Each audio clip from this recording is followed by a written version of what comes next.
Rồi hôm nay em lên cho anh em con mái siêu Mỹ nha anh em ơi.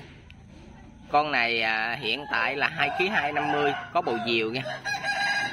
Thì nó tầm có khoảng 2 kg hoặc 2 kg mốt. Bầu diều hơi bự nha. Con này giá 1.5, 1.5 bao ship các tỉnh cho anh em. Con này đang đẻ lứa 2 nha anh em ơi. Cũng gần hết lứa 2 rồi đó.